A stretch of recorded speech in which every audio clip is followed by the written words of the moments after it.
जिसकी वजह से आई थी योगी की आंखों में आंसू। उसे 16 साल बाद हजारों किलोमीटर दूर से ढूंढ निकाला, जिसकी वजह से योगी आदित्यनाथ ने काटी थी जेल। वो अब आया सलाखों के पीछे। बाबा कुछ भूलते नहीं। 2007 में भागा, 2012 में हुई उम्र कैद की सजा। बाप पहले से काट रहा जेल, अब भुगतेगा करने की सजा। याद कीजिए, जब संसद में आपके सीएम और तब के सांसद योगी आदित्यनाथ फूट फूट कर रोए थे। वो फुटेज आज भी जब देखते हैं तो लगता है कि क्या स्थिति रही होगी जब एक सांसद को लोकतंत्र के सबसे बड़े मंदिर में रोना पड़ा था। आज 16 साल बाद जब उस केस का मुख्य आरोपी गिरफ्तार हुआ तो थोड़ा समझ आया। सोचिए, 2007 में गोरखपुर में बवाल हुआ था और उसका मुख्य आरोपी आज तक फरार था। लेकिन कहा जाता है कि योगी आदित्यनाथ कुछ भी भूलते नहीं हैं। पुलिस को साफ कहा गया था कि जमीन खोदो या फिर आसमान खंगालो, लेकिन इस चूजे को बाहर निकालो। इस आरोपी का नाम शमीम है, जो गोरखपुर के इस बवाल में सबसे आगे था। इसी की वजह से योगी आदित्यनाथ को 11 दिन तक जेल काटनी पड़ी थी।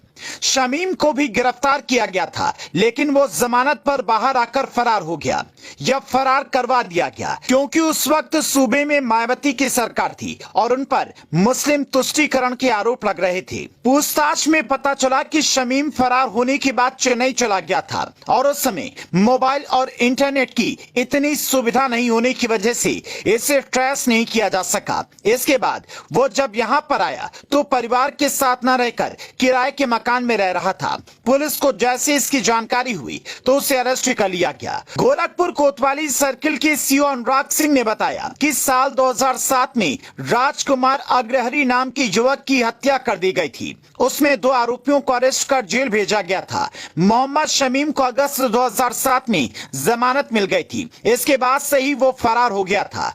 मोहम्मद शमीम और उसके पिता शफीकुल्लाह को साल 2012 में आजीवन कारावास हो गया। शफीउल्लाह पहले से ही जेल में था। अब उसके बेटे को 11 सितंबर को तिवारीपुर से अरेस्ट किया गया है। इसके लिए एनबीडब्ल्यू और A2B की कार्रवाई हो चुकी है। यह पुलिस की बड़ी सफलता है। 16 साल बाद उसे गिरफ्तार किया गया।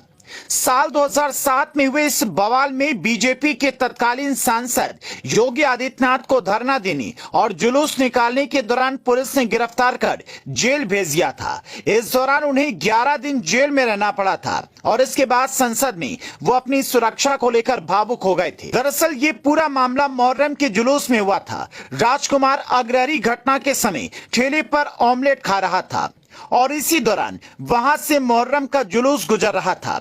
मोहम्मद शमीम, उसके पिता शफीउल्लाह और उसके साथी जुलूस में मौजूद थे। ऑमलेट के ठेले पर किसी बात को लेकर मृतक राजकुमार से विवाद हुआ और इसके बाद मोहम्मद शमीम और उसके साथियों ने एकजुट होकर धर्म सूचक गालियां देते हुए राजकुमार पर ताबड़तोड़ हमला कर दिया।